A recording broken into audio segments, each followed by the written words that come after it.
Kindergarten से लेकर आज तक मैं और मेरी बचपन की दोस्त कभी 3 दिन से ज्यादा अलग नहीं रहे थे। लेकिन जैसे ही हमारे परिवारों ने हमारी सगाई की बात तय की, उसने पूरे 1 साल तक मुझसे दूरी बना ली। उसने मेरे सारे कॉन्टैक्ट्स ब्लॉक कर दिए। उसकी कंपनी के सिक्योरिटी गार्ड तक कहने लगे फालतू लोग और गुचेन अंदर नहीं जा सकते। मैं बस उसकी नज़र के सामने आ जाऊं, वो तुरंत मुड़कर चली जाती थी। आखिर में उसके दोस्त भी ये सब देखकर परेशान हो गए और मुझे चुपके से लियू रोयान से मिलने ले गए। जब मैं वहां पहुंचा तो कमरे के दरवाजे की दरार से लियू रोयान की ठंडी आवाज का सुनाई दी। इशारा करते ही दौड़कर आने वाला पालतू कुत्ता। न उसमें कोई काबिलियत है न कोई पर्सनैलिटी। उसके साथ सगाई होने से तो मुझे खुद अपनी वैल्यू गिरती हुई लगती है। मैंने दरवाजे का हैंडल पकड़ा हुआ था, लेकिन दरवाजा आगे नहीं खोला। मेरे पीछे खड़ी झाओ शुए ने जल्दी से मेरे कान ढक दिए। छोटे, दीदी लियू की बातों पर ध्यान मत दो। उसने ज्यादा पी रखी है, बिना सोचे समझे कुछ भी बोल रही है। मैं अभी जाकर उसे सुनाती हूँ। इतना कहकर वह अंदर जाने ही वाली थी कि मैंने उसका बाजू पकड़कर सिर हिला दिया। इतने सालों से मैं बस यही जानना चाहता था कि आखिर लियू रोयान मेरी सगाई से इतनी नफरत क्यों करती है। यहाँ तक कि बात पूरे हाई सोसाइटी सर्कल में फैल गई थी और सबको पता चल गया था। मैंने उसे लगभग 17 साल तक दीदी कहकर बुलाया, लेकिन वो मेरी सगी बहन तो थी नहीं। एक दिन उसे शादी तो करनी ही थी, फिर वो शादी मुझसे क्यों नहीं हो सकती थी। और अब जाकर मुझे जवाब मिल गया। ना तो मैं कम काबिल था, ना ही मैं कम अच्छा दिखता था। असल बात बस इतनी थी कि उसने मुझे कभी बराबरी से देखा ही नहीं। उसकी नज़र में मैं सिर्फ एक छोटा सा पालतू था, जिससे वह मन बहलाती थी, वक्त काटती थी, या फिर बस अपने पास सजावट की तरह रखती थी। झाओ शुए मुझे दिलासा देते हुए लगातार बड़बड़ा रही थी। सुयूं और बाकी लोग भी ना, कुछ भी उल्टा सीधा बोलते रहते हैं, किसी पर भरोसा ही नहीं। मैंने गहरी सांस ली। अब ठीक हूं। झाओ दीदी, क्या आप मुझे घर छोड़ देंगी? मैं अब उससे मिलने नहीं जाना चाहता। ठीक है। हम दोनों अभी मुड़कर प्राइवेट रूम से बाहर जाने ही वाले थे कि तभी अंदर से दरवाजा खुल गया। हम एक पल के लिए ठिठक गए और दरवाजा खोलने वाली सुयू से आमने सामने हो गए। सुयू को अभी तक पूरी बात पता नहीं थी। उसने सीधे मेरा हाथ पकड़ लिया और मुझे अंदर खींचते हुए बोली, ये पार्टी तो वैसे भी इसलिए रखी गई थी ताकि सब मिलकर लियू रुयान और तुम्हारे बीच सुलह करवा सकें। सुयू मुझे खींचकर लियू रुयान के सामने बैठा देती है। फिर लियू रुयान से कहती है, लियू दीदी, अगर आपको अपने परिवार के खिलाफ जाना भी है तो कम से कम शियाओ चेन के साथ ऐसा मत कीजिए। हम सब उसे बचपन से जानते हैं। आप दोनों आराम से बात कीजिए, वरना आपकी ये कड़वी बातें और अंदर का नरम दिल कहीं बड़ा गलतफहमी ना पैदा कर दे। जब से मैं कमरे में आया था, लियू रुयान ने एक बार भी सिर नहीं उठाया, लेकिन जिस तरह वह गिलास पकड़े हुई थी, उससे साफ दिख रहा था कि वह खुद को रोक रही है। जाओ जुए ने इशारे से सुयू को सिर हिलाकर कुछ समझाया। इससे पहले कि जाओ जुए मुझे उठाकर बाहर ले जाती, लियू रुयन आखिर बोल पड़ी, गुचेन, तुम मेरी बात क्यों नहीं मानते? मैंने पहले ही कहा था ना, जब तक मेरे दादाजी और मम्मी पापा अपना फैसला नहीं बदलते तब तक हमें नहीं मिलना चाहिए। फिर तुम इतने जिद्दी क्यों हो? मैंने सिर झुका लिया। समझ नहीं आया क्या कहूं। पूरे प्राइवेट रूम में अजीब सी खामोशी छा गई। पिछली बार लियू रोयान इतनी गुस्सा तब हुई थी जब उसकी एक सीनियर, जिससे उसके अच्छे रिश्ते थे, ने मुझे प्रपोज कर दिया था। झाओ जुए ने हल्की सी सांस भरी, फिर कमरे में मौजूद बाकी लड़कियों को बाहर जाने का इशारा किया ताकि मैं और लियू रुयान अकेले बात कर सकें। लियू रुयान ने चिढ़कर एक घूंट शराब पी ली। छोटे चेन, क्या तुम्हारे अंदर जरा भी सेल्फ रिस्पेक्ट नहीं है? मुझे तुम में बिल्कुल भी दिलचस्पी नहीं है। मैंने तुम्हें कभी एक मर्द की तरह देखा ही नहीं। मेरे पीछे घूमने में जो समय बर्बाद करते हो, उससे अच्छा खुद को बेहतर बनाओ। पूरे दिन बस औरतों के आसपास मंडराते रहते हो। क्या तुम्हें शर्म नहीं आती? भविष्य में जब मैं पूरी कंपनी संभालूंगी तो मुझे अक्सर बिजनेस ट्रिप और मीटिंग्स के लिए बाहर जाना पड़ेगा। क्या हर जगह तुम्हें भी अपने साथ लेकर घूमूं? मुझे ऐसा लगा जैसे पूरा शरीर बर्फीले समंदर में डूब गया हो। सारा बदन ठंडा पड़ गया और मुझ में जवाब देने की भी ताकत नहीं बची। इतने सालों से वो मुझे ऐसे देखती थी। इसलिए अच्छे से रहो और मुझसे थोड़ा दूर रहो। शायद दादाजी भी अब यह रिश्ता छोड़ने वाले हैं। मैं समझ गया। अब आगे से मैं झाओ शुए और बाकी लोगों से तुम्हें ढूंढने की जिद नहीं करूंगा। अब परेशान नहीं करूंगा। बचपन से लेकर अब तक की सारी यादें मेरे दिमाग में किसी फिल्म की तरह घूमने लगीं। पहले मैं इन्हें अपनी सबसे कीमती यादें समझता था, लेकिन अब यह सब कितना मजाक जैसा लग रहा था। मैंने हमेशा नजरअंदाज किया कि हाई स्कूल के बाद से ही लियू रुयान मेरे प्रति धीरे धीरे चिढ़ने लगी थी। उसका मेरे कपड़ों और मेरे तौर तरीकों को बिना छिपाए नापसंद करना। यहां तक कि जब उसे पता चला कि सीनियर दीदी ने मुझे प्रपोज किया है तो उसने अनजाने में कह दिया था, अरे, इसे भी कोई पसंद कर सकता है? मैंने सिर उठाकर गंभीरता से उसकी तरफ देखा। रुयान दीदी, बचपन में आपने मेरी जान बचाई थी, उसके लिए मैं हमेशा आपका शुक्रगुजार रहूंगा। अब मैं समझ गया हूं, आगे से मैं आपको कभी परेशान नहीं करूंगा। इतना कहकर मैं उठ गया और बिना पीछे मुड़े वहां से चला आया। वापस विला पहुंचकर मैंने लाइट जलाई। पूरा घर पहले जैसा ही था। माँ पापा सालों से ज्यादातर बाहर ही रहते थे और दादाजी तो पहाड़ों में जाकर शांत जिंदगी बिता रहे थे। लियू रुयान की माँ ने बताया था कि मेरे जन्म के बाद घर में सिर्फ एक आया मेरी देखभाल करती थी। जब मैं 3 साल का था, एक दिन आया सब्जी खरीदने बाहर गई और दरवाजा बंद करना भूल गई। मैं भागते हुए बाहर निकल गया और सड़क के बीचों बीच गिर पड़ा। उसी समय आंगन में खेल रही लियू रुयान ने मेरे रोने की आवाज़ सुनी और मुझे अपने घर ले आई। उसके बाद लगभग 10-15 साल तक मैं हमेशा लियू रुयान के पीछे पीछे बड़ा हुआ। मैंने उसी के साथ एक ही प्राइमरी स्कूल, मिडिल स्कूल, यहाँ तक कि यूनिवर्सिटी में भी पढ़ाई की। जब मेरे चुपचाप और अकेले स्वभाव की वजह से लोग मुझे परेशान करते थे, तब लियू रुयान ही मेरे लिए खड़ी होती थी। उसी ने मुझे सिखाया कि खुद को कैसे बचाना है। अगर हिसाब लगाऊं तो मेरी जिंदगी में लियू रुयान ने मेरे तथाकथित माता पिता से भी ज्यादा समय बिताया था। मैं उस पर इतना ज्यादा निर्भर हो चुका था कि जब उसने मुझसे दूरी बनानी शुरू की तो मैं घबराकर उसे हर जगह ढूंढने लगा। ऐसा लग रहा था जैसे मेरी पूरी दुनिया अचानक खाली हो गई हो। एक साल लंबा नहीं होता, लेकिन यह साल पिछले कई सालों से भी ज्यादा मुश्किल था। मैं कंप्यूटर के सामने बैठा एक्सचेंज स्टूडेंट प्रोग्राम के अप्रूवल मेल को खाली नजरों से देख रहा था। मनोवैज्ञानिक ने कहा था कि मुझे अपना माहौल बदलना चाहिए, कुछ नए शौक अपनाने चाहिए ताकि ध्यान दूसरी तरफ जा सके। पहले सोचा था कि इस बारे में ल्यूरुयान को बता दूं, लेकिन फिर खुद पर ही हंसी आ गई। वो तो कब से चाहती थी कि मैं उससे जितना दूर रहूं उतना अच्छा। जाते समय मैंने सिर्फ मम्मी पापा को एक मैसेज भेजा। वैसे भी उन्हें शायद कोई खास फर्क नहीं पड़ता। विदेश पहुंचने के बाद बड़ी मुश्किलों से सारे कागजी काम और किराए का घर संभाला, लेकिन जितना मुश्किल मैंने सोचा था उतना नहीं निकला। कॉलेज शुरू होने से पहले मैं आसपास के कई शहरों में घूमने और नई चीजें देखने चला गया। मनोवैज्ञानिक सही कह रहा था। घर से बाहर निकलने और नई जगह देखने से इंसान की सोच बदलने लगती है, आदतें भी बदल जाती हैं। 3 बार चोरी होने और ना जाने कितनी बार परेशान किए जाने के बाद मैंने फाइटिंग सीखने का फैसला किया। अब मेरे लिए कोई खड़ा होने वाला नहीं था, मुझे खुद को बचाना सीखना था। विदेश में कॉलेज शुरू हुए 2 महीने हो चुके थे। तभी अचानक मुझे जो शू का फोन आया। शियाओ चेन, तुम विदेश चले गए और हमें बताया तक नहीं, वो भी हमें तुम्हारे क्लासमेट से अचानक पता चला। मैंने हल्की आवाज में कहा, बस पढ़ाई के साथ थोड़ा मन बदलने आया हूं, कुछ महीनों में वापस आ जाऊंगा, चिंता मत करो। तो अब वहां तुम्हारी लाइफ कैसी चल रही है? जहां रह रहे हो वो जगह सुरक्षित है ना? सब बहुत अच्छा है। अच्छा है तो ठीक, चाहो तो अपनी दीदी को बता दो, वहां उसके कुछ जानने वाले लोग हैं। जरूरत नहीं, मैं बिल्कुल ठीक हूं, किसी को परेशान करने की जरूरत नहीं। ठीक है, लेकिन कोई भी बात हो तो तुरंत संपर्क करना। ऑफिस में जो शू ने कॉल कटने के बाद फोन स्क्रीन बंद कर दी। अब तो काफी बड़े हो गए हो। सामने बैठी लियू यान का चेहरा ठंडा पड़ा हुआ था। जाओ जुए ने बेबसी से कहा, अरे लियू जी, आपने ही तो उसे कहा था कि वो आपसे संपर्क न करे। जाओ शुए सोफे पर बैठी हुई गूचेन के एक्सचेंज स्टूडेंट वाले आवेदन फॉर्म को देख रही थी। लियू यान ने ठंडे स्वर में कहा, मुझसे दूर रहने का मतलब ये तो नहीं कि एक फोन भी ना करे।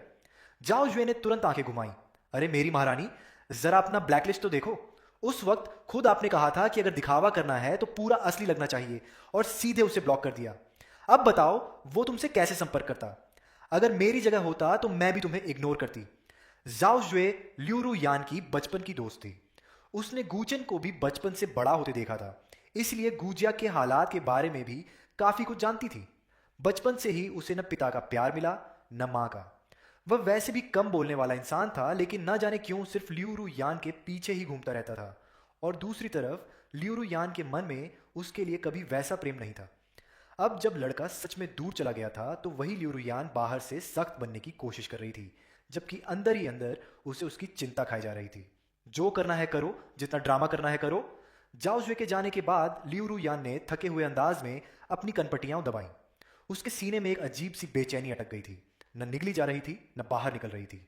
यह एहसास उस दिन से भी ज्यादा परेशान कर रहा था जब उसने गू चैन के स्टूडियो में अपनी ही अनगिनत पोर्ट्रेट पेंटिंग्स देखी थीं।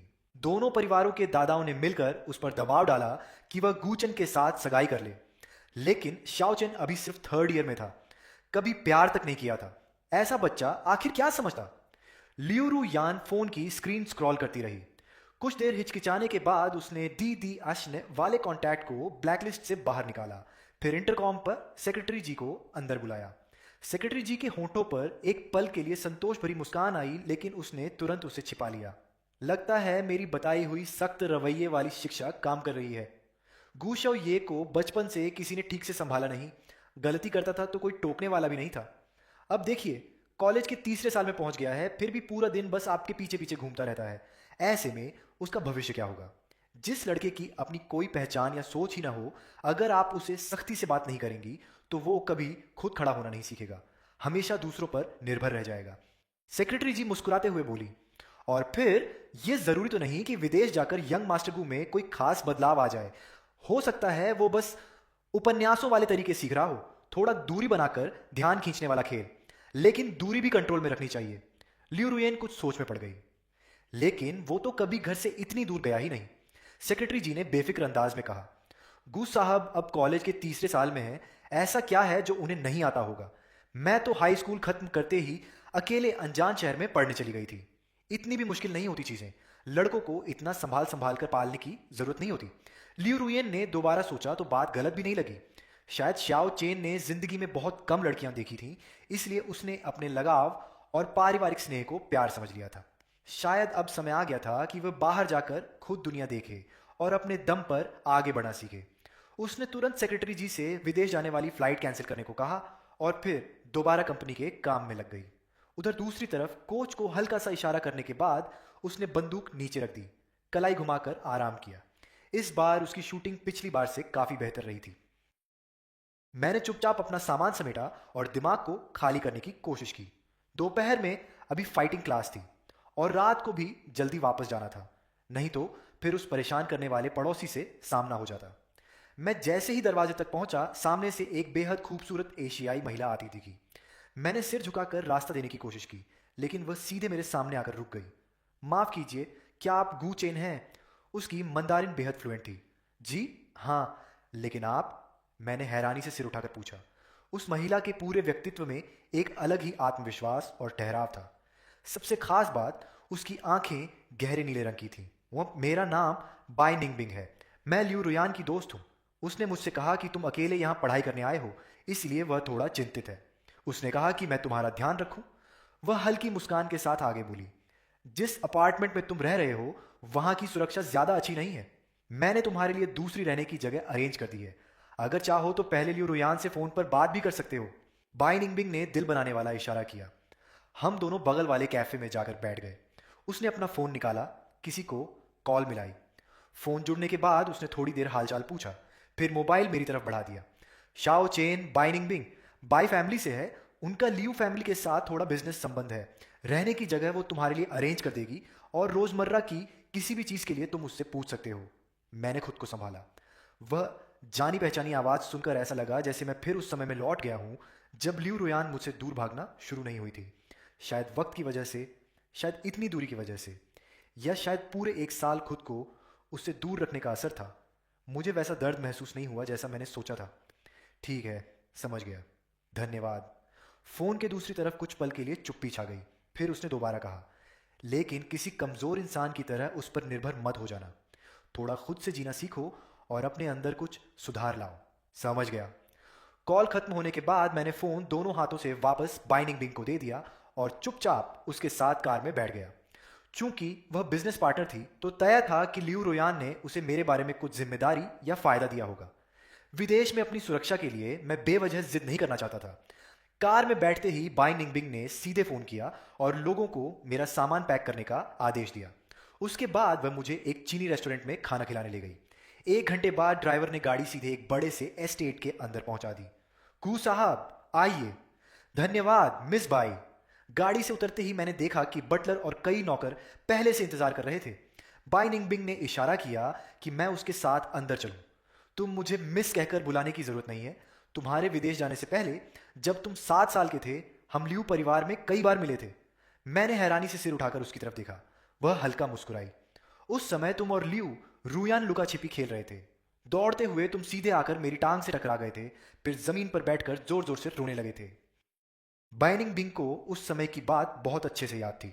तब वह अपने पिता के साथ ल्यूरू यान के घर गई थी। जैसे ही अंदर गई, एक छोटा सा बच्चा भागते हुए आकर उससे टकरा गया। उस उम्र के बच्चे अगर दर्द से टकराते तो जोर जोर से रो पड़ते, लेकिन छोटा गू चेन बस अपनी नाक पकड़कर जमीन पर बैठ गया। बड़ी बड़ी आंखों से चुपचाप आंसू बहाने लगा। वह अभी उसे दिलासा देने ही वाली थी कि छोटे बच्चे ने खुद ही अपने आंसू पोंछे और धीरे से खुद से बोला, शाओ चेन, दर्द नहीं हो रहा। फिर उठकर भाग गया। आज सुबह असिस्टेंट से मिली जानकारी याद करके बाइनिंग बिंग ने अंदाजा लगाया कि शायद उसे बहुत दर्द हुआ था, बस उसे मनाने वाला कोई नहीं था। उस समय लियू रु यान खुद भी सिर्फ 9 साल की बच्ची थी और लियू परिवार के माता पिता के पास भी इस पड़ोसी बच्चे की देखभाल का समय नहीं था।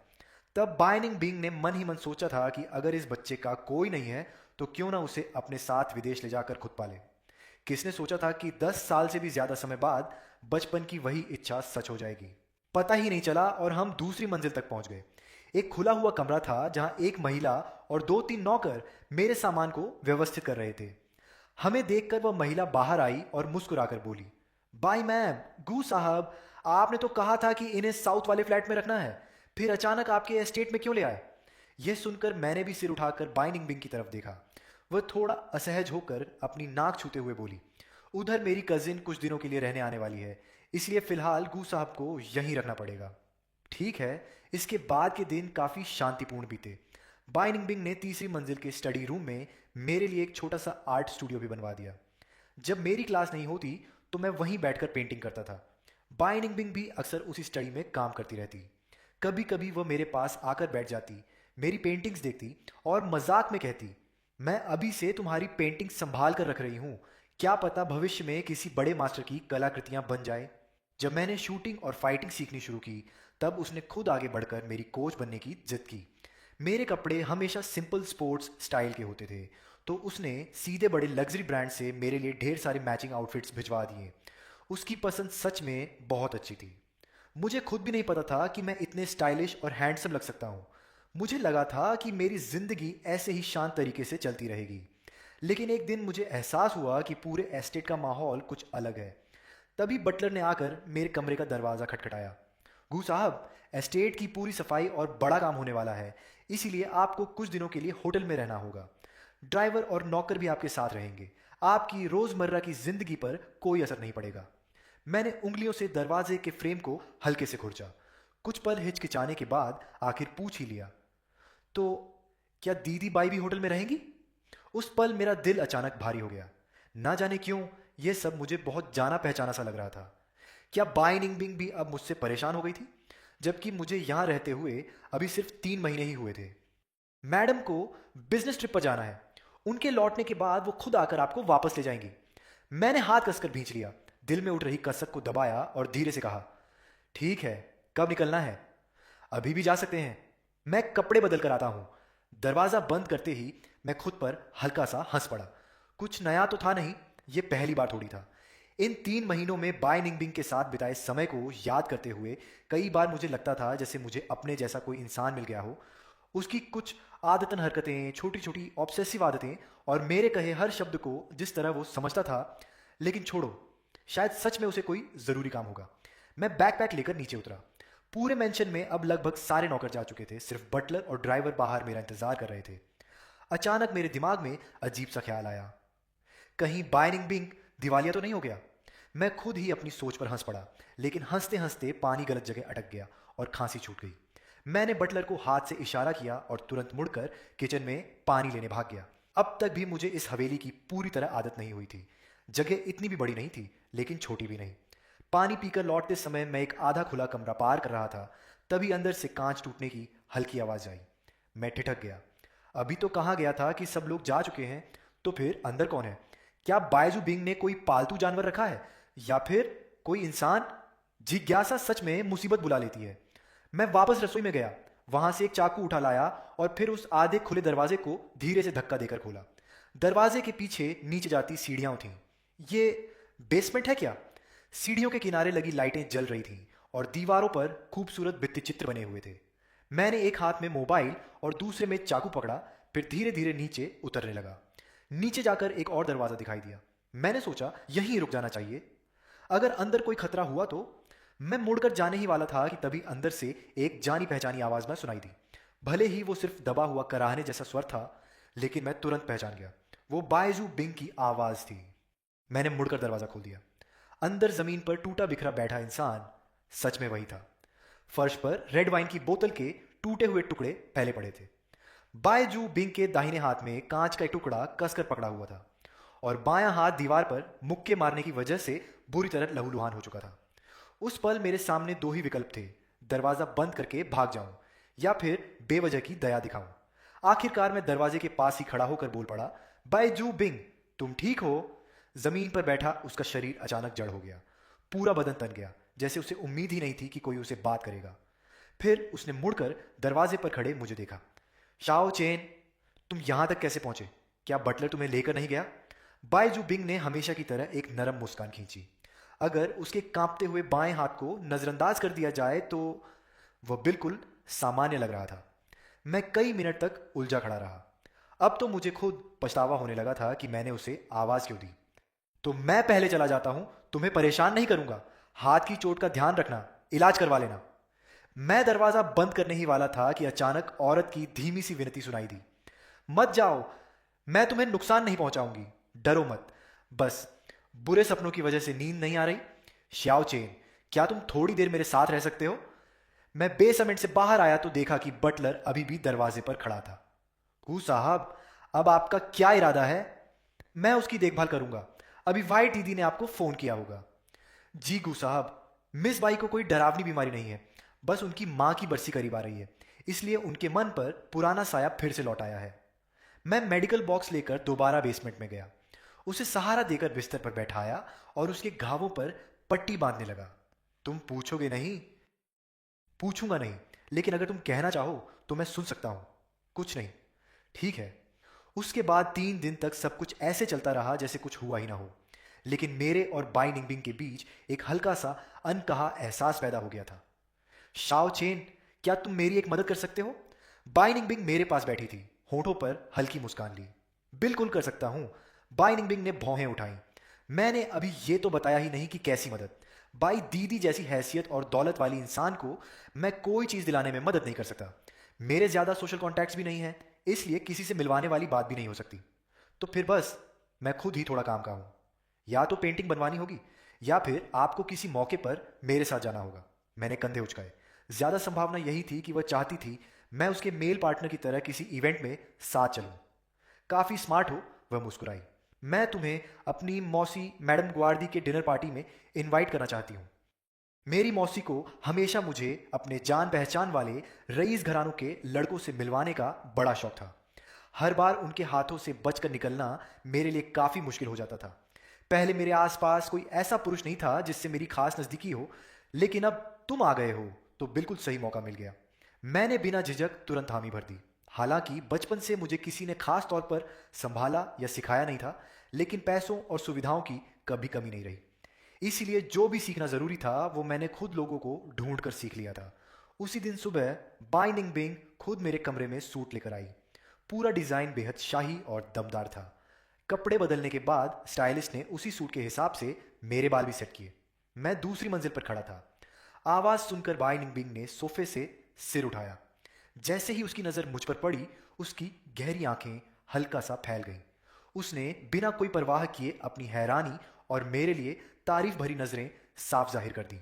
फिर वह तेजी से सीढ़ियों की ओर बढ़ी और मेरे लिए हाथ बढ़ाने लायक एक सीढ़ी ऊपर रुक गई। मैंने हल्का सा झुककर एक जेंटलमैन की तरह अभिवादन किया और अपना हाथ आगे बढ़ाया। इस खूबसूरत राजकुमारी को क्या मेरे साथ इस डिनर पार्टी में चलना मंजूर होगा? वह खुद को हंसने से रोक नहीं पाई। तुम सच में बहुत बचकाने हो। उसने अपना हाथ मेरे हाथ पर रख दिया। दोनों नीचे उतरने ही वाले थे कि उसने महसूस किया सामने खड़ी महिला हिली ही नहीं। वह उलझन में ऊपर देखने लगी और आंखों से पूछा, क्या हुआ? शाओ चेन, यहां आने के बाद यह पहली बार है जब मैंने तुम्हें मुस्कुराते देखा है। पता है मैंने तुम्हारे लिए यह सूट क्यों चुना? मैंने सिर हिलाकर ना कहा, सिर्फ इसलिए मत मुरझाओ क्योंकि किसी की नजर तुम्हारी कद्र नहीं कर पाई। तुम खुद में पहले से ही काफी आकर्षक हो, चाहे तुम्हारा बाहरी रूप हो या तुम्हारी आत्मा। उस रात की डिनर पार्टी बहुत अच्छे से खत्म हुई। मैडम ग्वार्दी को मैं बेहद पसंद आया और बै निंगबिंग के आसपास भी वैसा कोई रईस नौजवान नहीं दिखा जैसा उसने पहले कहा था। कहा था मुझे ढाल बनाओगी, लेकिन मुझे तो नहीं लग रहा कि उसका कोई असर हुआ है। बाई निंगबिंग ने हल्का सा सिर झुकाया। असल में कोई एक नौजवान इतना ज्यादा चमक रहा है।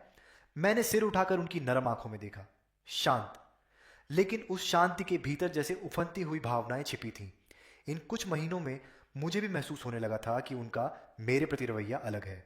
वो न दया थी, न सिर्फ शिष्टाचार, और न ही किसी बड़े का छोटे के लिए स्नेह, बल्कि उसमें अपनापन और प्रशंसा थी। अचानक मुझे महसूस हुआ कि उनकी कमर पर रखा मेरा हाथ थोड़ा डगमगा गया, और अगले ही पल वो पूरा शरीर मेरे सीने से आ लगा। सॉरी, मैं थोड़ा बहक गई। मुंह से माफ़ी ज़रूर मांग रही थी, लेकिन मेरे बाहों में पड़े रहने का उनका इरादा ज़रा भी नहीं लग रहा था। मैं हल्का मुस्कुराया। मिस बाई, क्या आपने उस समय हिंदी? नहीं, मेरा मतलब भाषा की पढ़ाई पूरी किए बिना ही विदेश चली गई थी। आई लव यू वाला उसका कन्फेशन सच में काफी पुराना और घिसा पिटा था। मैं मुंह से तो उसे कोस रही थी, लेकिन उसके दिल की बात समझ चुकी थी। गाना खत्म होते ही मैंने उसे हल्के से अपने पास से दूर किया, लेकिन बाई निंगबिंग ने बिल्कुल भी उम्मीद के मुताबिक रिएक्ट नहीं किया। मैं बस 2 कदम ही आगे बढ़ी थी कि उसने मेरा हाथ पकड़ लिया। अगले ही पल उसकी बाहें मेरी गर्दन के चारों तरफ आ गईं और उसने सीधे मुझे किस कर लिया। आसपास खड़े लोग हैरानी से चीख उठे। वह मुझे किस करते हुए ही पूरे गाड़ी मैनर से बाहर ले गया। मुख्य दरवाजे तक पहुंचकर ही रुका, फिर मुझे कार में बिठाया और ड्राइवर को चलने का इशारा किया। पूरे रास्ते हम दोनों में से किसी ने कुछ नहीं कहा। जब हम बाय निंगबिंग मैनर लौटे तो उसने मुझे फिर कई बार किस किया। उसकी हर हरकत बेहद नरम थी, लेकिन उसमें इनकार की कोई गुंजाइश भी नहीं थी। वह मुझे फ्रंट हॉल से होते हुए सीधे बगीचे के बीच तक ले गया और तभी आखिरकार मुझे छोड़ा। बाय निंगबिंग ने मेरी तरफ देखते हुए धीमे से पूछा, गुचैन, तुमने मुझे ठुकराया नहीं, तो बताओ तुम्हें मुझ में क्या पसंद है। मैंने चुपचाप उसकी आंखों में देखा। शूटिंग क्लब में जब मैंने तुम्हें पहली बार देखा था, मैं काफी देर तक बाहर खड़ा होकर तुम्हें देखता रहा। तुम इतने नाजुक लग रहे थे कि जैसे एक हाथ से तोड़ दिए जाओ, लेकिन तुम्हारी आंखों में जो बेरहमी और ठंडापन था, वही मुझे सबसे ज्यादा अपनी तरफ खींच रहा था। मैंने उसका हाथ झटक दिया जो मेरे चेहरे को छू रहा था। तुम्हारा ये जुनूनी एक्सप्रेशन सच में किसी साइको जैसा लगता है। तो क्या हुआ? मैंने सामने खड़ी उस औरत को देखा जो अब अपने असली नुकीले दांत दिखा चुकी थी। उस बेसमेंट में तुमने लगातार 3 दिन मेरा साथ दिया था। उसी वक्त मैंने सोचा था कितना अच्छा होता अगर तुम हमेशा मेरे पास रहते। बाइनिंग बिंग का हाथ धीरे से मेरे गाल पर आकर ठहर गया, फिर अनजाने में उसकी उंगलियां मेरी गर्दन तक सरक गईं। उसने हल्का सा दबाव डाला। ऐसा लग रहा था जैसे मेरी पूरी जिंदगी उसी के हाथ में हो। उसका अंदाज हावी होने वाला था, और पागलपन की हद तक जुनूनी भी। मेरे बन जाओ, मैं तुम्हारा परिवार बन सका हूं, तुम्हारा दोस्त, तुम्हारा प्रेमी। तुम जिस भी रिश्ते की ख्वाहिश करो, मैं वो सब बन जाऊंगा। मैं तुम्हें अपना पूरा प्यार दूंगा, और मैं खुद भी पूरी तरह सिर्फ तुम्हारा हो जाऊंगा। उस पल ऐसा लगा जैसे समय थम गया हो। मैं उस सारे प्यार वाले वादे के आकर्षण में पूरी तरह डूब गया था। मैंने खुद को कहते सुना, ठीक है। उसकी बेचैन सांसें धीरे धीरे शांत हो गईं, जैसे किसी ने मुझे फिर से ऑक्सीजन दे दी हो, और साथ ही जैसे वह मेरी पूरी आत्मा को निगल लेना चाहता हो। अगली सुबह मैं फोन की घंटी से जागा। मेरा फोन तो हमेशा साइलेंट पर रहता था। इस देश में आने के बाद मैंने अपना नंबर बायजू बिंग के अलावा किसी को नहीं दिया था। घंटी लगातार बज रही थी और मेरा सिर दर्द से फटने लगा। मैं झुंझलाकर उठने ही वाला था कि फोन उठाकर फेंक दूं, तभी एक हाथ धीरे से मेरे चेहरे पर आकर ठहर गया।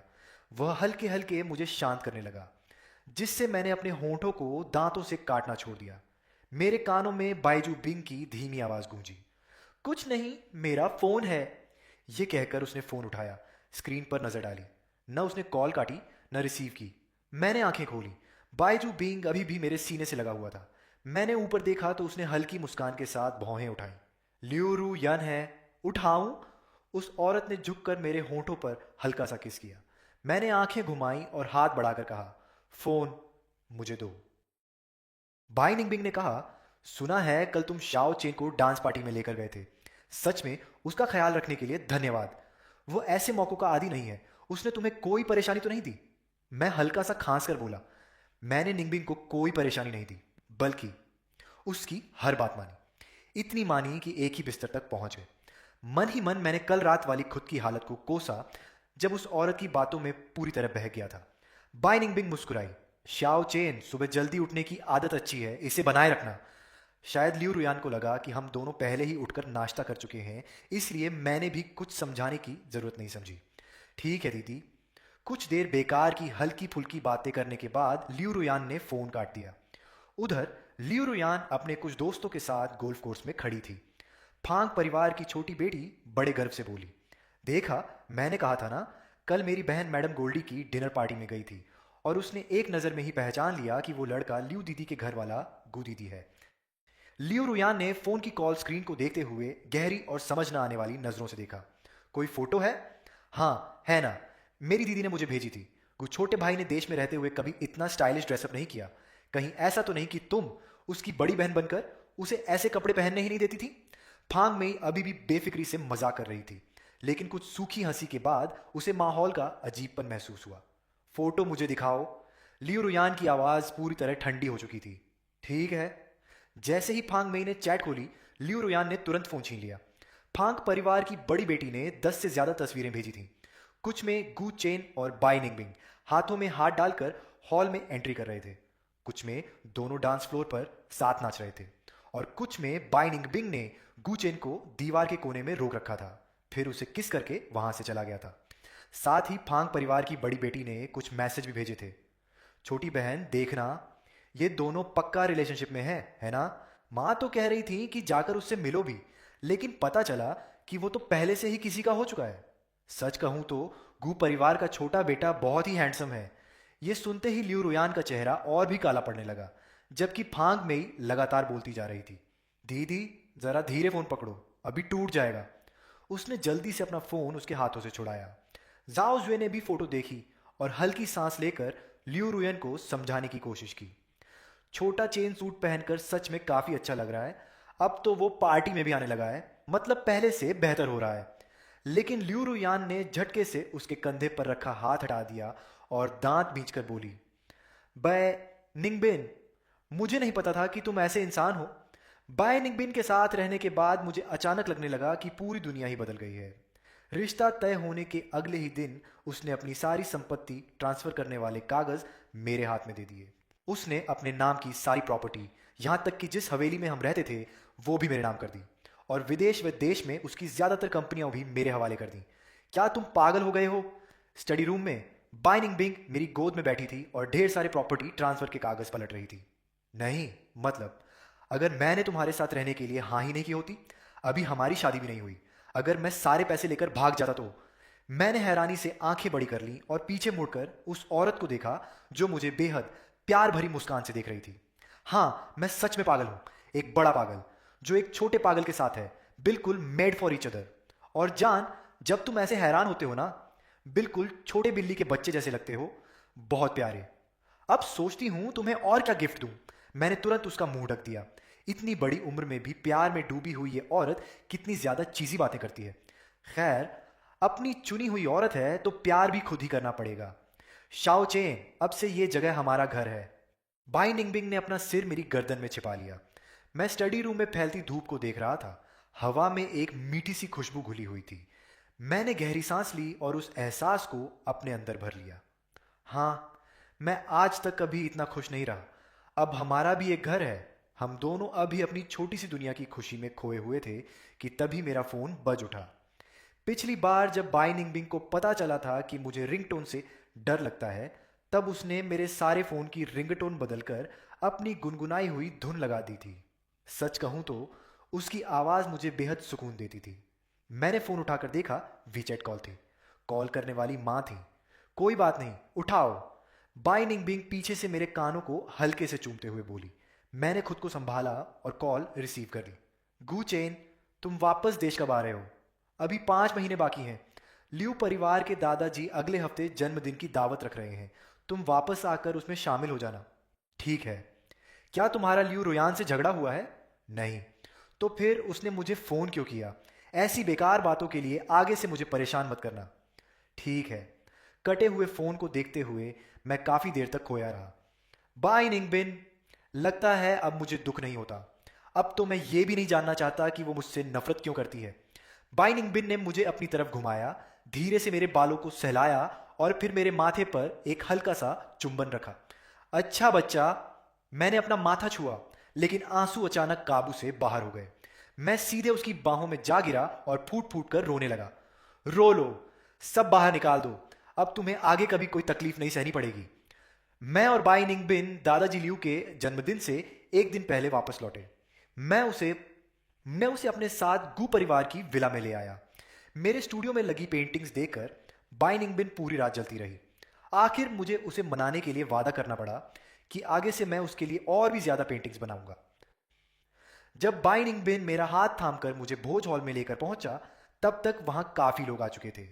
अभी तक लियू परिवार के लोग नहीं दिखे थे। बाइनिंग बिन को तुरंत ही कुछ लोगों ने घेर लिया और उससे हालचाल करने लगे। मैं चुपके से उस भीड़ से निकलकर एक शांत कोने में चला गया और छोटा सा केक खाने लगा। गू साहब, मैंने सिर उठाया। सामने सफेद सूट पहने जी सचिव था, वही आदमी जिसे मैं सबसे ज्यादा नापसंद करता हूं। जी सचिव ने जैसे मेरी आंखें घुमाने वाली नाराजगी को देखा ही ना हो और आकर मेरे पास बैठ गया। गू साहब तो वापस आ गए। मुझे लगा था कि तुम में थोड़ी इज्जत होगी और तुम रोयान के पीछे पड़ना छोड़ दोगे। जी सचिव ने वाइन का गिलास घुमाते हुए धीमे स्वर में मेरे प्रति अपनी नफरत जाहिर की। लड़कों में थोड़ा आत्मसम्मान होना चाहिए। कुत्ते की तरह लियू परिवार से चिपके मत रहो। तुम्हें पता भी है लियू की माँ तुमसे कितनी नफरत करती है। तुम जैसे माँ के होते हुए भी बिना परवरिश वाले लड़के से सगाई की बात सिर्फ गू के दादा की इज्जत रखने के लिए की गई थी। तुम ज्यादा से ज्यादा बस एक मस्खरे खिलौने जैसे हो। असल में लियू साहब के पास खड़े होने का हक सिर्फ मुझे है। अपनी ये चालाक सी शक्ल लेकर यहां मेरे सामने शरीफ बनने का नाटक मत करो। मानो या ना मानो, बस इस एक गिलास शराब से ही मैं तुम्हें यहां से बाहर निकलवा सकता हूं। मैंने अपने हाथ में पकड़े छोटे केक की तरफ देखा। अब तो कुछ खाने का भी मन नहीं रहा था। जी सचिव जानता था कि मुझे गंभीर मानसिक समस्या है। पहले भी वह मीठी मीठी बातों में ताना मारकर मुझे भड़का चुका था। पहले लियू रोयान के दूर हो जाने से मुझे बहुत असुरक्षा महसूस होती थी, इसलिए उसकी हर उकसाने वाली बात कामयाब हो जाती थी। इस बार उसका असली चेहरा आखिर सामने आ ही गया। इतनी घिन आ रही थी कि मन कर रहा था उसे मार दूं, लेकिन मैं लियू दादाजी के जन्मदिन की पार्टी खराब नहीं कर सकता था। मैं उठकर उससे दूर जाने वाला था। सोचा जैसे किसी कुत्ते के भौंकने को अनसुना कर दूं, लेकिन उसने अचानक मेरा हाथ पकड़ लिया। अरे, उसके हाथ में पकड़ी रेड वाइन सीधे उसके सूट पर गिर गई। गू साहब, मेरा लियू साहब के प्रति कोई गलत इरादा नहीं है।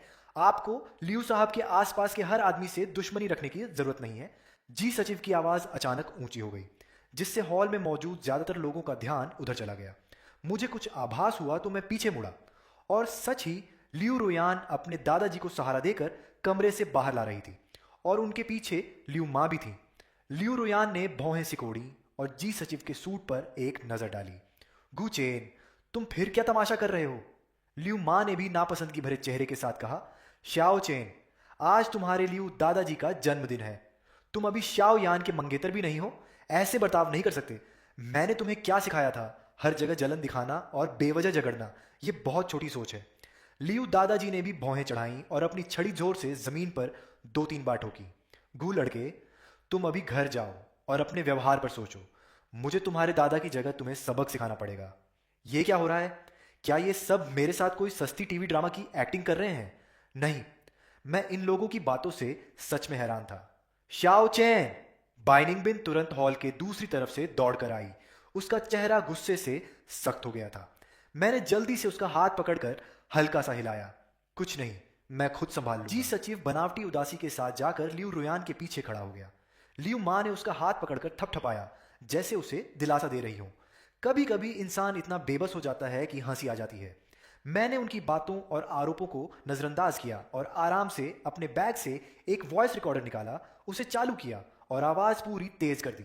तुम्हें तो पता भी नहीं लियू माँ तुम्हें कितनी नफरत करती हैं। तुम जैसे माँ के होते हुए भी बिना परवरिश वाले आवारा लड़के। लियू साहब के पास खड़े होने का हक सिर्फ मुझे है। अपनी ये चालाक शक्ल लेकर यहां मेरे सामने शरीफ बनने का नाटक मत करो। मानो या ना मानो, बस इस एक गिलास शराब से ही मैं तुम्हें यहां से बाहर निकलवा सका हूं।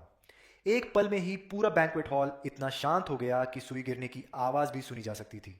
आसपास तमाशा देखने वालों के चेहरे जिज्ञासा से बदलकर तिरस्कार में बदल गए। लियू परिवार के लोगों के चेहरे ऐसे लग रहे थे जैसे रंग बदलने वाली पट्टी हो, और जी सचिव का चेहरा बिल्कुल पीला पड़ गया। उसने धीरे धीरे लियू माँ का हाथ छोड़ दिया। न जाने किस घर की किसी महिला ने हल्की सी हंसी छोड़ दी, और फिर आसपास के लोग आपस में फुसफुसाने लगे। कौन कहता है कि लियू परिवार को परिवार के युवा मालिक को लाड प्यार करता है? इतनी कड़वी बातें, और वो भी खुलेआम तंग करना, सिर्फ इसलिए कि उसके माता पिता सालों से बाहर रहकर पुरातत्व और रिसर्च का काम कर रहे हैं। मैंने अपनी आदतन बनावटी मुस्कान ओढ़ ली, रिकॉर्डर बंद किया और हल्का सा मुस्कुरा दिया। आखिर मैं बचपन से ही तंग किया जाता रहा हूं, इसलिए मेरी सतर्कता हमेशा पूरी रहती है। ओ हाँ, लियो दादाजी के जन्मदिन को रिकॉर्ड करने के लिए मैं खास तौर पर एक छोटा कैमरा भी लाया था। मैंने अपने सूट पर लगा ब्रोच उतारा और कहा, क्यों ना वीडियो भी देख लिया जाए। मैंने सिर थोड़ा तिरछा करके आंख झपकाई। लियो दादाजी ने गुस्से में छड़ी उठाई और लियो रुयान की टांग पर एक हल्का वार किया। गलत फहमी है, गलत फहमी। लियो रुयान, ये तुम किस तरह का सचिव लेकर आई हो? क्या ये मेरी जन्मदिन की पार्टी बिगाड़ने आया है? लियो माँ तुरंत आगे आई और मेरा हाथ पकड़ लिया। मेरी गलती है, मैं ही ज्यादा जल्दबाजी कर गई। मुझे डर था कि श्याओ चेन बाहर जाकर कहीं गलत आदतें न सीख ले। बेटा, मैं तो तुम्हें बहुत पहले से ही अपने सगे बेटे जैसा मानती हूँ। मैंने बस औपचारिक तौर पर सिर हिलाया और बिना ध्यान खींचे अपना हाथ छुड़ा लिया। हाँ हाँ, ठीक है। आंटी, आपने अभी सगाई की बात कही थी। मैं और लियू रुयान दीदी तो बस भाई बहन जैसे हैं। हमने कभी इसके लिए हाँ नहीं कहा। आप यूं ही जोड़ी मत बना दीजिए। मैंने मासूमियत से आंखें झपकाईं, फिर उदास चेहरे वाली लियू रुयान की तरफ देखा।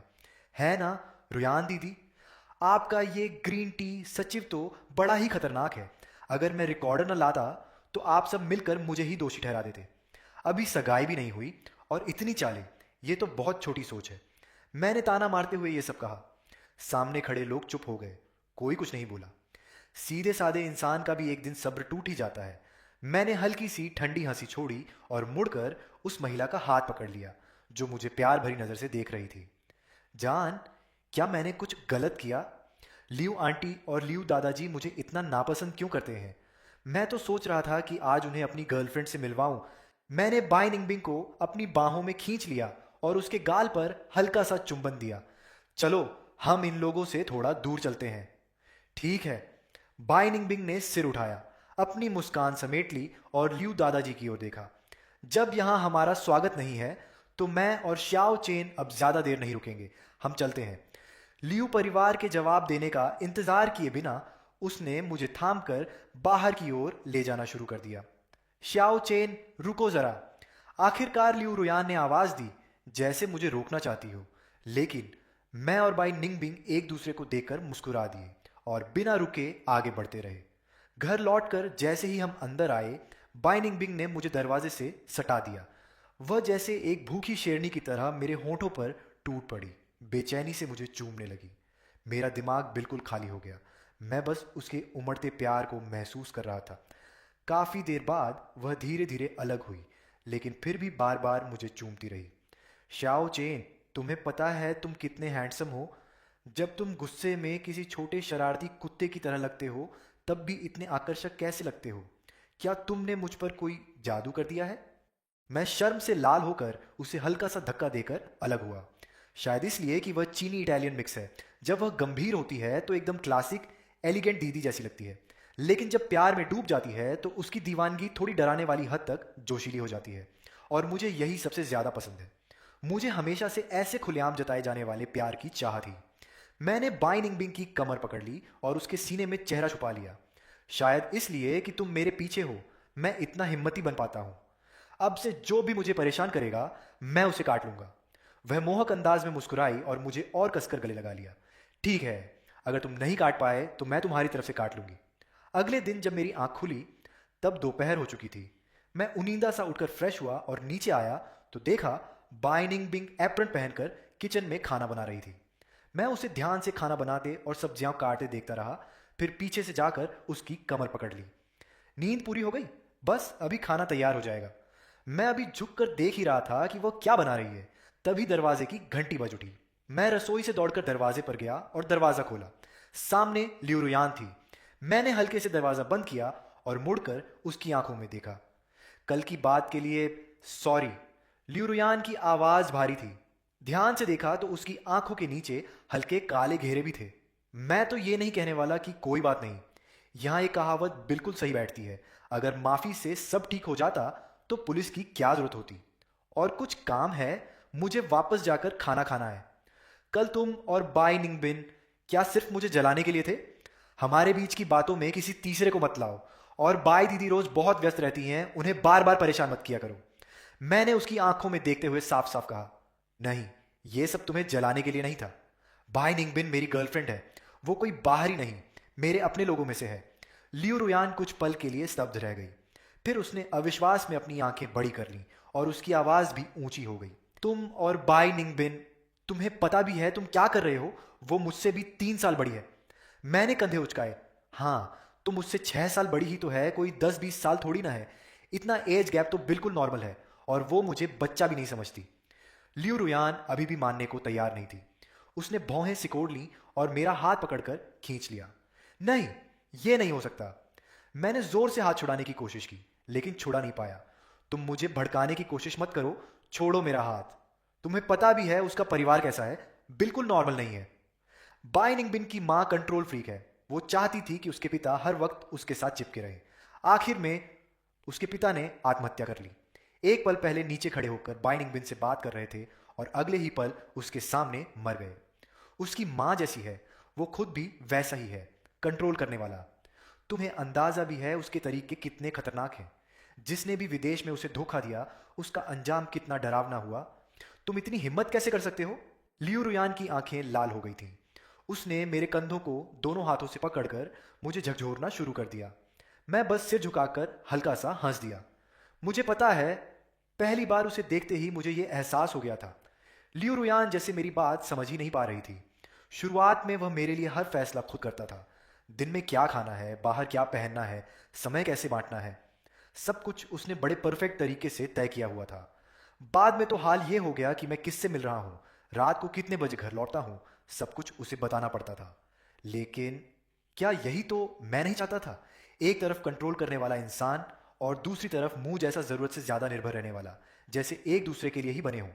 वह कभी मुझसे चिपके रहने पर परेशान नहीं होता, और न ही उसे ये अजीब लगता है कि मैं अकेला रहता हूँ, मेरे ज्यादा दोस्त नहीं हैं। जब मेरे पास खुद कोई फैसला लेने की समझ नहीं होती, तो वो मेरी जगह फैसले ले लेता है। मैंने लियू रुयान के हाथ अपने कंधों से हटाए। बाय निंगबिंग, जैसे मेरी किस्मत में ही लिखी हुई है, जैसे वो मेरा ही एक हिस्सा हो। पहले मैं हमेशा सपना देखता था कि कोई ऐसा हो जो मुझे अपनी दुनिया का केंद्र बना ले, मुझ पर ध्यान दे, मुझसे प्यार करे और मुझे पूरा सुरक्षित महसूस कराए। जिंदगी कुछ ही सालों की है। जब मुझे कोई ऐसा मिल गया है जो मेरे साथ पूरी तरह फिट बैठता है, तो फिर मैं खुद को बदल कर क्यों तकलीफों दूं? और वैसे भी मुझे महसूस होता है कि हम दोनों एक दूसरे के साथ बेहतर बन रहे हैं। पहले वो कहता था कि गुचेन को सुबह 7 बजे उठना ही है, अब वो कहता है कि गुचेन जब पूरी नींद ले ले तब उठे। वो मुझे हर वो काम करने के लिए प्रोत्साहित करता है जो मैं करना चाहता हूँ। अगर मैं गिरने वाला होता हूँ, तो वो पीछे से तुरंत मुझे संभाल लेता है। और मेरा उस पर भरोसा उसे भी इस दुनिया में अपना होने का एहसास देता है। अब वह पहले जैसा स्वार्थी और ठंडा दिल वाला व्यापारी नहीं रहा, और न ही वह पागल इंसान रहा जो अपनी मर्जी के खिलाफ कुछ होते ही खुद को नुकसान पहुंचाता था और बेसमेंट में छिप जाता था। अब हम एक दूसरे का घर हैं। ये सोचकर मुझे अभी सच में अपने कमरे में वापस जाकर बाई निंगबिंग को गले लगाने का बहुत मन कर रहा है। दीदी, पहले मैं आपसे बहुत ज्यादा चिपका रहता था, आपको काफी परेशान करता था। जब आप मुझे गलत समझती थी तो मुझे गुस्सा भी आता था और दुख भी होता था, लेकिन फिर भी मैं बचपन से आपकी देखभाल के लिए आपका आभारी हूं। मैंने लियू रुयान को जाते हुए देखा और तुरंत दरवाजा खोल दिया। बाई निंगबिंग दरवाजे से 10 कदम से भी कम दूरी पर खड़ा था, सिर झुकाकर फोन देख रहा था। जैसे ही उसने मुझे दरवाजा खोलते देखा, वह तुरंत मुस्कुराने लगा, और मैं भी मुस्कुराते हुए उस पर झपट पड़ा। शाओ चेन, तुम क्या बना रहे हो? इतनी अच्छी खुशबू क्या है? शिमला मिर्च के साथ मांस। महिला ने उसी समय मेरा हाथ थाम लिया और मुझे डाइनिंग रूम की तरफ ले गई। पिछली बार चेकअप में पता चला था कि तुम्हें खून की कमी, एनीमिया है, इसीलिए हमारे शाओ चेन को आयरन की जरूरत है। लेकिन मुझे शिमला मिर्च पसंद नहीं है। नहीं, कम से कम एक कौर तो खाओ। मैंने शिमला मिर्च को बहुत बारीक काटा है और अच्छे से नरम भी पकाया है। तुम इसे चावल में मिलाकर खाओगे तो पता भी नहीं चलेगा। तो फिर मैं थोड़ा सा खा लूंगा। शाबाश, अच्छा बच्चा। हम जल्दी से विदेश वापस नहीं गए। सोचा कि जब यहाँ आ ही गए हैं तो देश में अलग अलग जगह घूम लेते हैं। एक बार बार के प्राइवेट रूम में लियू दीदी, आप थोड़ा कम पिए, आपको तो लगभग शराब का जर हो जाएगा। झाओ शुए ने झट से लियू रुयान के हाथ से बोतल छीन ली ताकि उसे होश में ला सके, जो नशे में डूबी हुई थी। क्यों? शाओ चेन अब अपनी दीदी को क्यों नहीं ढूंढता? काफी समय हो गया है। वह मुझसे चिपक कर फिल्म देखने, किताब पढ़ने या पेंटिंग करने के लिए नहीं कहता। उन मर्दों में से कोई भी शाओ चेन जितना हैंडसम या आज्ञाकारी नहीं है। हाँ, वही सेक्रेटरी जी। मैंने उसे पहले ही नौकरी से निकाल दिया है। उसने जानबूझकर हमारे बीच फूट डाली, जिससे हमारा शाओ चेन दुखी होकर विदेश चला गया। गुचेन, मुझे पछतावा हो रहा है। लियू रुयान ने दोनों हाथों से अपना चेहरा ढक लिया और आंसू उंगलियों के बीच से बहने लगे। झाओ, शुए ने झुंझलाकर एक सिगरेट जला ली। लियू रुयान की सबसे अच्छी दोस्त होने के नाते वह हमेशा से मानती थी कि लियू रुयान के मन में शाओ चेन के लिए सिर्फ भाई बहन जैसा रिश्ता नहीं था। लेकिन उस समय अगर वह यह बात साफ साफ भी कह देती तो भी लियू रुयान उस पर विश्वास नहीं करती। इसलिए उसने पूरी कोशिश की कि लियू रुयान शाओ चेन को चोट न पहुंचाए। और आज जो अंजाम हुआ है वह लियू रुयान के अपने ही कर्मों का नतीजा है। इंसान भी अजीब होता है, जब तक कोई चीज़ उसके पास होती है वह उसकी कद्र नहीं करता, और जब खो देता है तभी समझ आता है कि जो सबसे साधारण लगता था वह कितना कीमती था। सुबह सुबह बाई निंगबिंग अपने पति को अपनी बाहों में लिए उसे प्रेम भरी नज़र से देख रही थी। शादी के 7 साल बाद शाओ चेन और भी ज़्यादा आकर्षक हो गया था। उन्होंने साथ मिलकर नए नए क्षेत्रों में कदम रखा, एक ही यूनिवर्सिटी में पढ़ाई की, कॉलेज लाइफ का मजा लिया और एक खूबसूरत कैंपस लव स्टोरी जी। ग्रेजुएशन के बाद वे घूमने फिरने निकल पड़े, साथ ही समाज सेवा, चैरिटी भी की और अपनी यात्रा के अनुभवों को लिखकर संजोया। उन्होंने इस बार पूरे 3 महीने हवेली में आराम किया और अगले महीने अंटार्कटिका जाने का फैसला किया है। इस दौरान उन्हें बहुत सारी तैयारियां करनी है। वह इस सब में काफ़ी आनंद ले रहा है। इतने सालों में शाओ चेन ने गु परिवार के पति पत्नी से पूरी तरह से संबंध तोड़ लिए हैं। सुना है कि गु दंपति का तलाक हो चुका है और अब दोनों की अपनी अपनी नई जिंदगी और परिवार है। जहां तक यह सवाल है कि उसके माता पिता ने उसे कभी प्यार क्यों नहीं किया, शायद अब यह बात शाओ चेन के लिए कोई मायने नहीं रखती। कुछ सच्चाइयां अच्छी नहीं होती, इसलिए उनकी कहानी में इन सवालों के जवाब की ज़रूरत भी नहीं है। और अगर जवाब मिल भी जाए तो उससे कुछ बदलेगा नहीं, बस बेवजह की परेशानी ही बढ़ेगी। जहां तक लियू रुयान की बात है, उसकी कहानी और भी ज़्यादा उलझी हुई है और आज भी पूरी तरह सुलझी नहीं है। उसने उस समय के सचिव जी से शादी कर ली। ये सच में हैरान करने वाली बात है।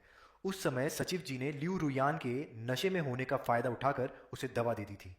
बाद में जब मामला बढ़ गया तो लियू दादाजी और उसके माता पिता के दबाव में दोनों ने शादी तो कर ली, लेकिन वह शादी सिर्फ नाम की ही थी। शादी के बाद सचिव जी लगातार लियू परिवार के पैसों से अपने घर वालों की मदद करता रहा।